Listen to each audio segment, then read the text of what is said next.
Hello beautiful soul! Welcome back to my channel. This is my channel. I'm from Japan, Kabayan Aquarius.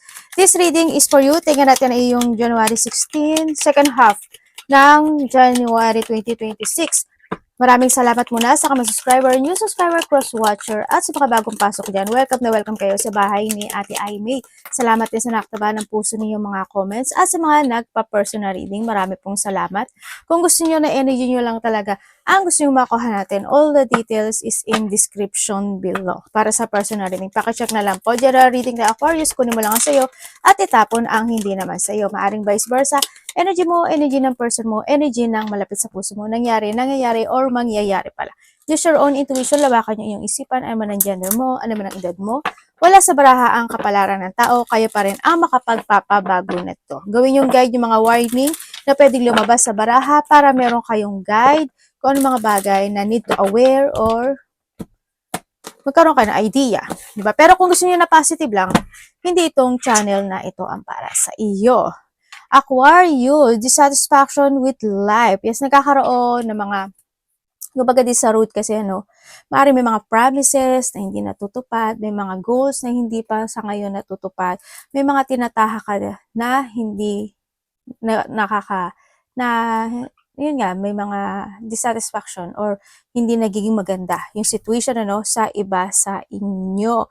Kaya basta lang, you need to protect din yung sarili mo dito. Hindi naman lahat din ng nasa paligid mo is masama. Kumaga may mga loyal friend pa rin naman ako na nakikita sa iyo. Yan. May tao na, maybe ikaw ito, you want to protect someone, friend or kapatid, anak, or a person who's connected sa iyo. And also may mga tao na gusto kang protector and very loyal sa iyo. May mga exciting situation ako na nakikita. Sa exciting event situation or may mga ikaka-excite ka, syempre you are guided, Comes to your angel. Iba sa inyo, maaaring may mga aso kayong alaga? Tingnan natin, Aquarius. Indecisiveness, allowing your life to rumble aimlessly. And ito yung sitwasyon na maaaring nagkakaroon ng mga delay, situation into your life. Parang paulit-ulit na nagaganap o nangyayari sa buhay mo.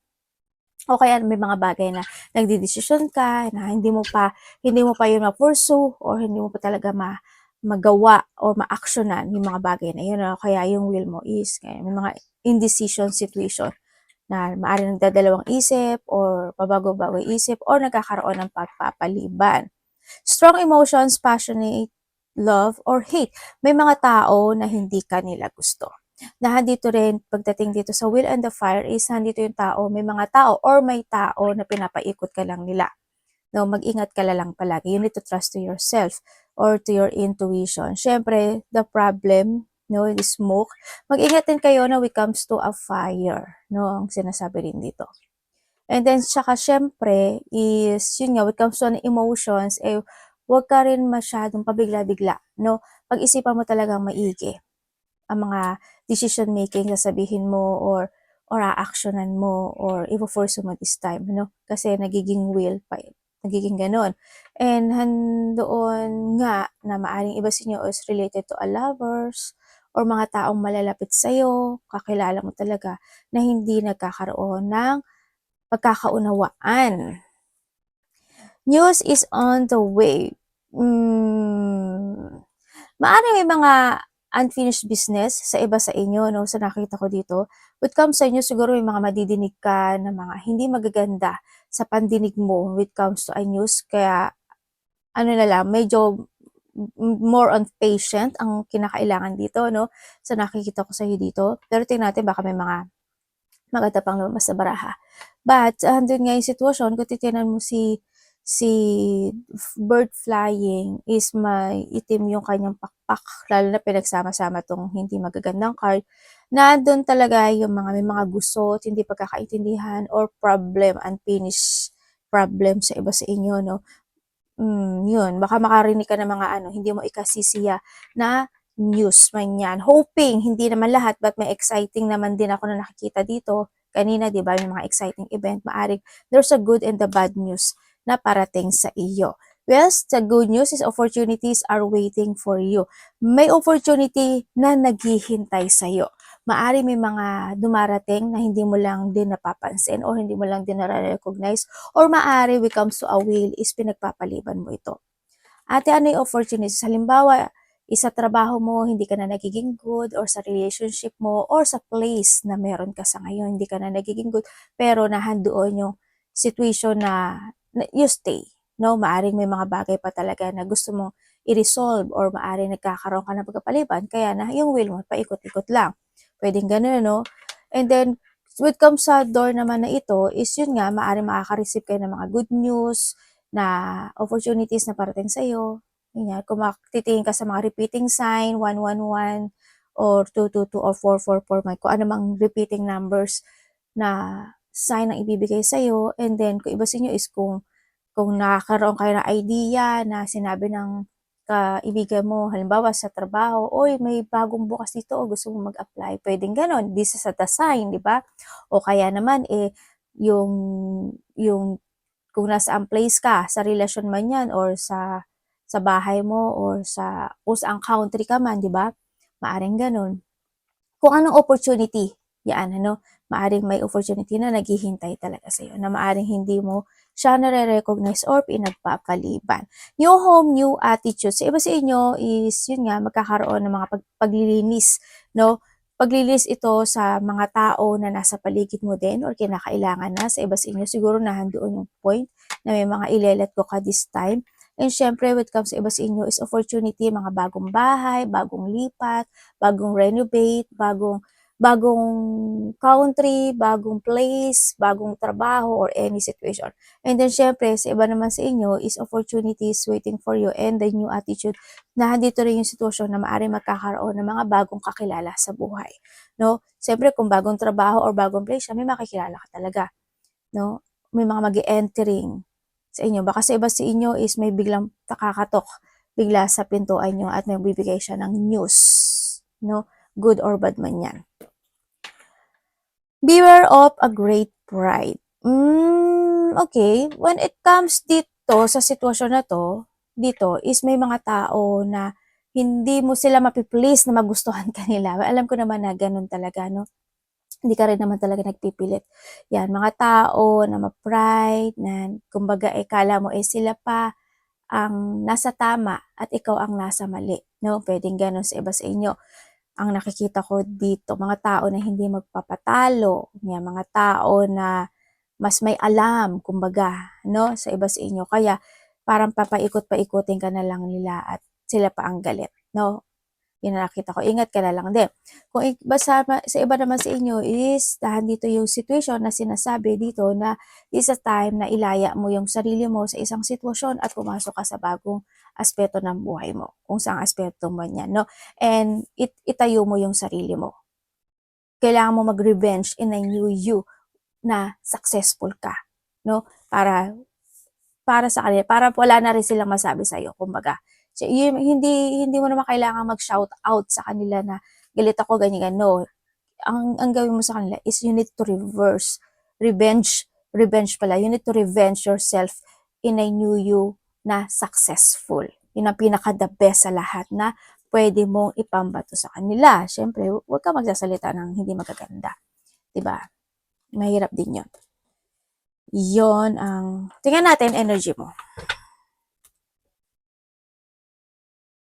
Baka iba sa inyo is may mga bagong path na magbubukas sa inyo or may mga paglilinis ng bahay at bakuran. Tingnan natin. Or sa life. Hindi sa love life man yan or life, no? Kasi nahandito rin si home. Ibig sabihin, may mga nasa paligid mo, kaibigan man yan or family member man yan na hindi good vibes sa'yo. No? Siguro ito na is the time to let it go. Kung saan aspeto ng buhay mo. Aquarius energy. Oh, okay.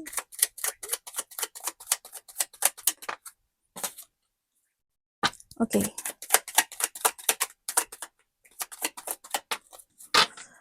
Okay, when it comes sa iyong energy, uy, maganda yung energy mo kasi you are happy. Iba sa inyo, you are happy, single, and contented, no? Yun ang nakikita ko sa'yo. Very comfortable naman yung nakikita ko sa'yo dito. Ang nakita ko sa'yo, may mga nilak ka na sa buhay mo, or may mga bagay, o may mga tao na hindi mo talaga like kausapin or maybe vice versa tayo. Andito ka sa sitwasyon mo na nagkakaroon ka ng mga bagong plano into your life. Ano, na dito na rin na mas more na bumabalik yung confident mo this time sa nakikita ko dito.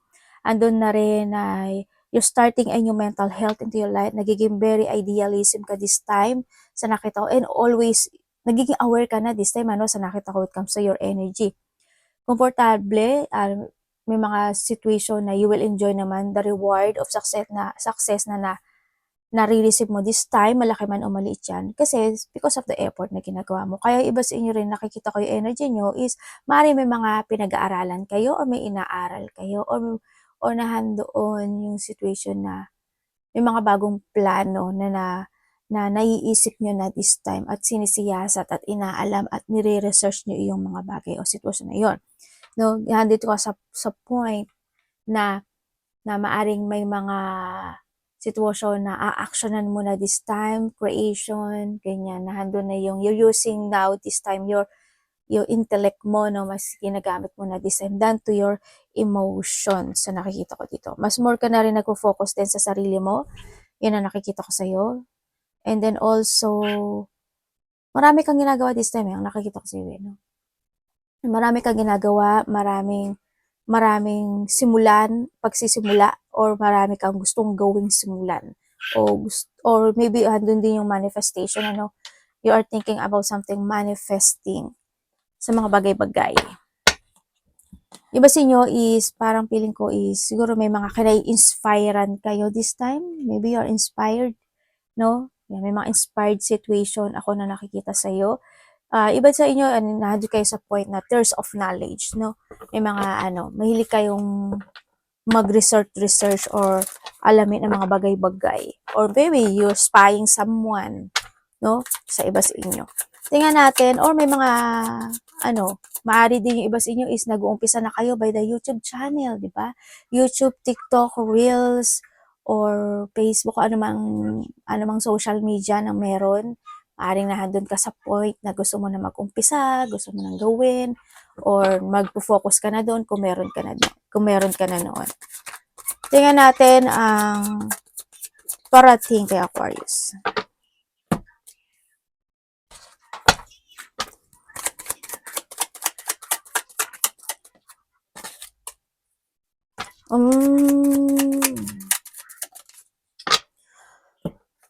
Okay, parating sa iyo. Parating sa iyo, ang nakikita ko sa iyo is, sana hindi lahat, maybe family or kasamahan sa trabaho or mga nakapaligid sa iyo, no? Sa nakikita ko dito. Magkakaroon ng mga tao na hindi magiging in the same page pagdating sa iyo. Sa nakikita ko dito. Maari din na iyon is matapos na or may tao dito na marami siyang sasabihin, mga tao or may tao na marami siyang sasabihin sa iyo na makakasakit sa iyo. Pwedeng gano'n. No, and then also, or maybe this is a news. Kaya na nakikita ko dito, no? Sa iba naman sa inyo is may mga galit at puot ako na nakikita. May mga tao na siguro hindi kayo magkakaroon ng pagkakasunduan talaga. May mga conflict, maliit man o malaki yan. O nahandoon yung kawalan ng pagkakaisa. May tao dito na makasarili. Selfish. Yun ang nakikita ko dito, And then also, parating sa'yo,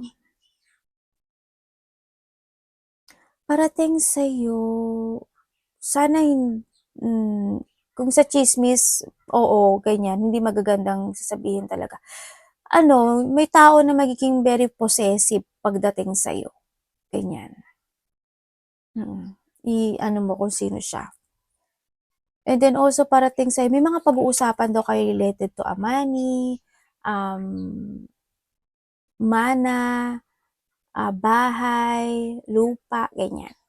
Sa iba sa inyo And also, sa iba is may tao na makikipag-ayos sa'yo. Either kakausapin ka niya to fix something or may mga bagay na adjustment situation, pwedeng ganun.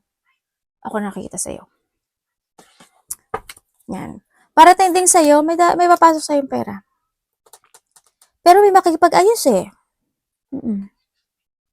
May makikipag-ayos sa'yo. May mga biglaang magaganap o mangyayari na may getting together.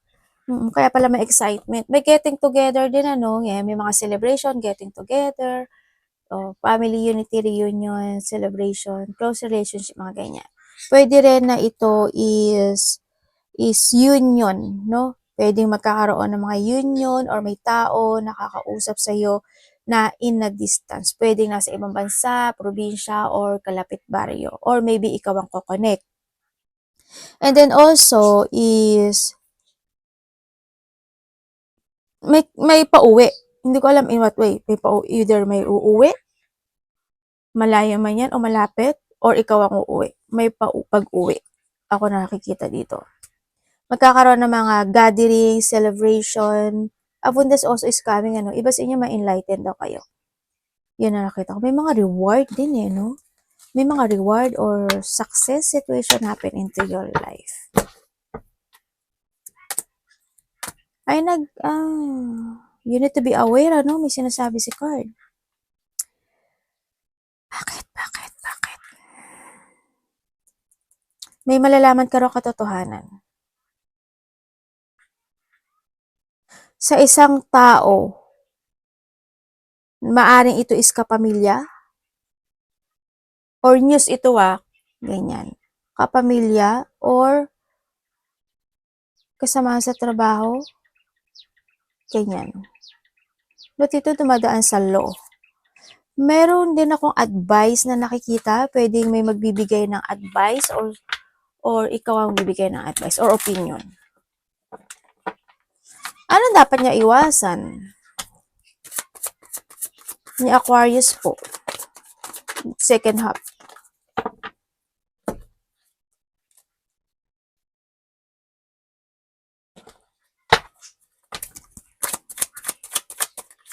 Alam mo Aquarius, may nagma-manifest talaga sa'yo or mayroon ako nakikita. Manifestation or bulong siya, hindi ko alam. Na parang ayaw ka talaga niya. Parang mawala ka, ganyan. Sana hindi kayo lahat. Dapat iwasan. Okay. Or maybe they manifesting you na manahimik ka. Ganyan. Okay. Dapat mong iwasan. Siyempre, iwasan mo yung mga tao na hindi nagiging totoo para sa'yo. Alam mo naman kung sino yun eh.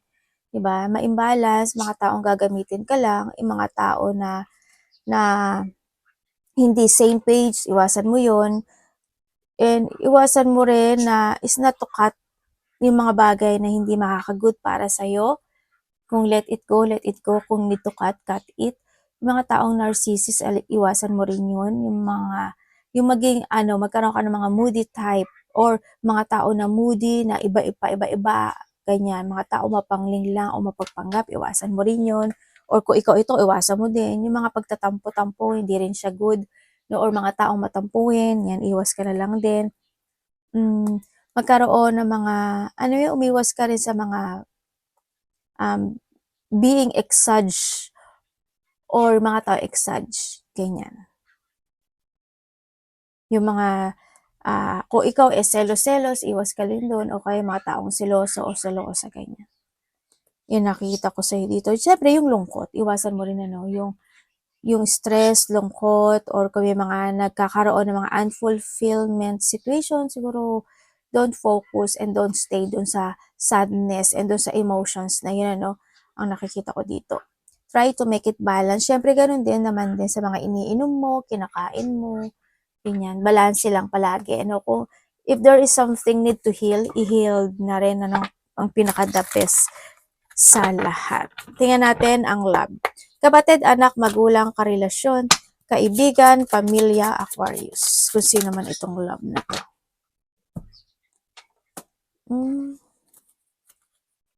Okay.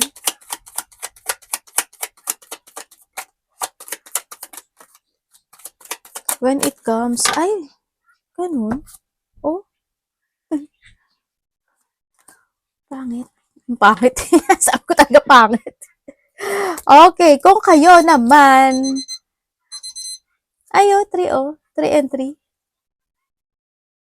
3 of sword and 3 of sword, baloka.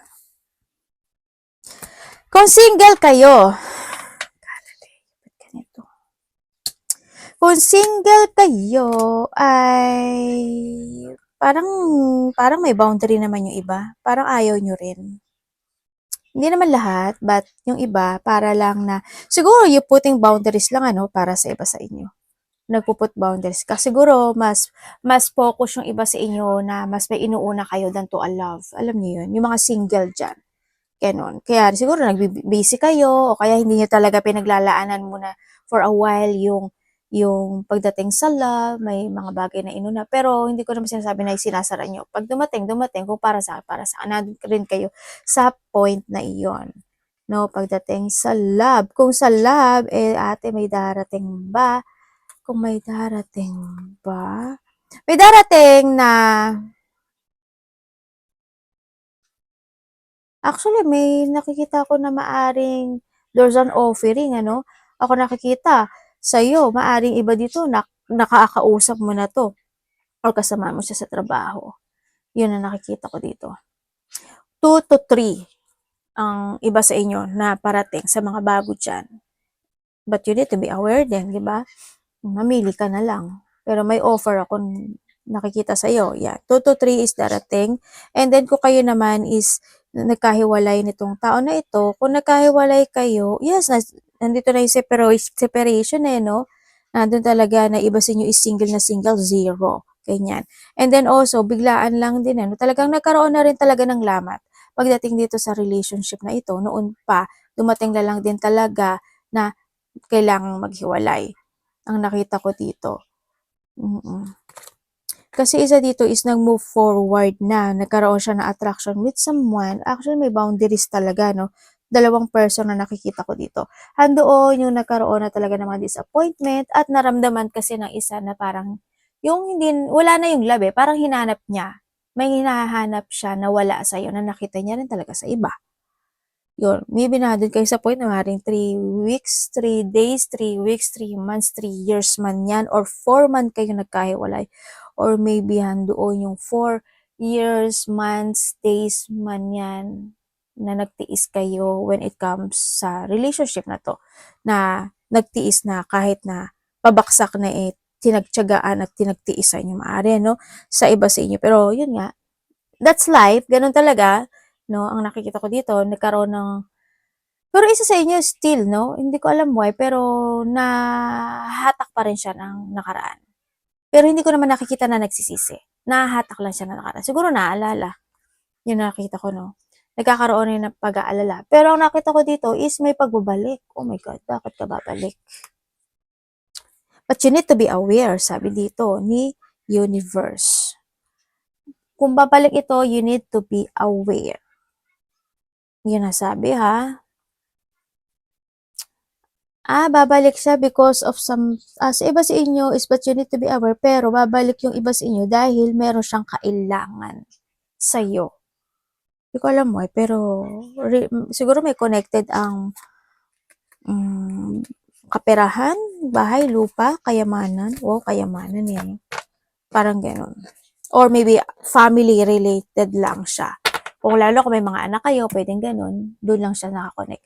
O kung kayo naman is in relationship, kung kayo is in relationship, is, kayo ba? Joke. Siguro kung matagal na kayo, ganun talaga ang life. Palaging may mga disappointment in life, may mga pag-aaway, hindi pagkakaintindihan, natural yun. No? Isa sa inyo, mahaba talaga yung pasensya. They feeling pain, isa sa inyo sobrang nakakaramdam ng painful when it comes in this relationship. No, may mga sitwasyon na isa sa inyo siguro is nagiging masakim at makasarili. Ganun. Nag-iisip, siguro isa na rin yung nag-iisip na rin yung iba siguro na kung magiging ano pa ba, matatag yung relationship, pwedeng ganun. Sa iba, ano lang to, conflict or hindi pagkakaintindihan. No? Ang nakita ko ito kasi nandito naman si The Fool, maaring nahandoon yung point na kung mas mahaba ang pasensya ng iba is magkakaroon kayo muli ng pagsisimula. Pero kung maiksi ang pasensya nyo, ang pareho kayo maiksi pasensya, mauuwi kayo sa breakup talaga. Kung may third party sa iba, yes, kasi dalawang taong nakita ko. Kung alam nyo wala, eh di wala. Money ni Aquarius.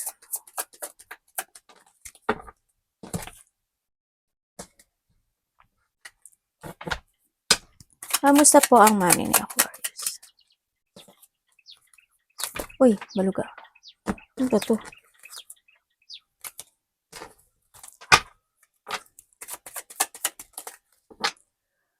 Okay, when it comes sa money mo, andito ka naman sa sitwasyon mo na ano nagiging mas more smart ka na pagdating sa money mo. Kung dati smart ka na, ngayon mas more. Yun na nakikita ko sa'yo dito. Talaga pinagtiisipan mo talaga yung paglabas ng pera. No? Money and ano to ha, trabaho. Pinag-iisipan mo talaga, dapat ba, kailangan ba? Halimbawa, kung same product, mas pipiliin mo yung mura. Kasi same lang naman siya, di ba? Kung ano same product at syempre pipiliin mo na yung may 50%. Total naman pareho naman siya umaandar at pareho din naman siya nakakaluto halimbawa. Yung mga ganun, nandun ka sa point na yon, no? But ang nakikita ko sa iyo is mabilis. Mabilis no? Mabilis lumabas yung pera sa iyo or pwede rin naman na may mga pinagkakagastusan ka talaga this time. Pwede may mga travel, malayo man o malapit o nandun yung point na ang may mga parating na pwedeng kakausapin ka related to a money. Or silang kakausap sa iyo. Magkakaroon kayo ng mga discussion. Depende kung ano yung discussion na yun. But connected ang money. Kung ilan man sila. Wag naman sana mangutang. Di ba? Kung may mga unfinished business na ano, magpapautang ka pa ba? Di ba? Hindi na.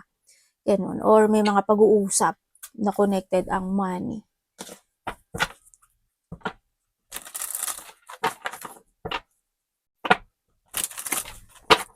Tingnan natin ang advice ni Universe sa'yo.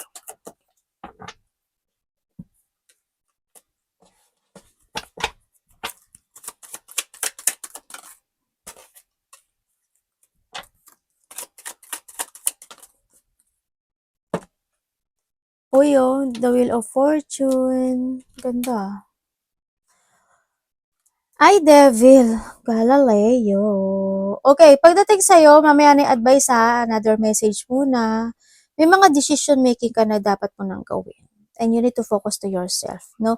Kasi iba sa inyo, nandito kasi sa sitwasyon, yes, there's a many battle happen into your life. May mga deep one and may mga battle ka na sinuong from the past situation and maaring nahandun ka sa point na you're still trapped and you're still stuck dun sa sitwasyon na yun. May mga blockage ako na nakikita sa iyo, Aquarius. And this is the time na kailangan mo na daw na magdesisyon sa buhay. No? Yun. Kung kinakailangan mo evaluate yung mga bagay-bagay, gawin mo. Iba kasi sa inyo parang may inuuna pa bago ang lahat, may inuuna pa sila. Siguro may mga multitask or multiple priorities pa kayo na mas inuuna than to decide yung sarili mo or mag-focus sa sarili mo, no? Sa iba sa inyo. Okay, when it comes sa advice, is sinasabi dito na kung minsan is pagod ka na at nahihirapan ka, pwede ka naman din mag-recharge. Mag-relax ka, take a vacation, rest, quick time, no? Sinasabi dito. And then also, alam naman niya na mahirap magdesisyon sa buhay kasi nga, masyado kayong mabait. Sabay ganun eh. Yeah, masyado kayong mabait. Siyempre. Kaso nga, you need to think din, no? Very careful. Mag-focus ka sa mga pangarap mo sa buhay. No, magkaroon ka ng mga bagong pagpaplano in life and then wag mong panghinayangan o wag kang malungkot or wag mong pagsisihan yung mga naganap na. No, it is the past. No, nangyari na. Ang but kailangan mo lang din talaga dito is to learn. Kung may mga bagay na kailangan mo talagang maghigpit, maghigpit ka, and huwag ka madi-disconnect dun sa pangarap mo sa buhay. At saka, huwag ka malonely and huwag kang mag-feeling lost or you need to recover then from a difficult situation into your life. If you want to umalis na o i-withdraw yung mga bagay na yun, why not, 'di ba? Nasa sa'yo naman yun, eh, kasi binibigay na rin naman sa'yo yung desisyon na 'to, 'no? Kung titignan mo nga dito, binibigay na sa'yo yung desisyon, eh. Yun nga lang kung makakapag-focus ka, yun ang nakikita ko sa'yo. This is a time to you need to find peace, recover, you need to heal, and move on. Siyempre magkaroon ka rin ng self-forgiveness and forgiveness sa ibang tao. Mag-enjoy ka rin life, ganyan. Iba sa inyo mahilig kayo magmuni-muni 'no, parang nandun kayo sa point na ano, may mga sinisiyasat talaga kayo, parang naghahanap kayo ng mga answers sa life na ano ganito ba, ganyan ba, dapat ba, ganito, bakit ganyan, nandun ka sa point na yun. Saan nakikita ko sa iba sa inyo. Nandun na rin yung pag-iingat ano, maybe sa iba. But don't be sad sa nakita ko dito kahit may mga nag-failure sa life. Yan, wag ka mag-regret in life, no? Arigato namaste, God bless.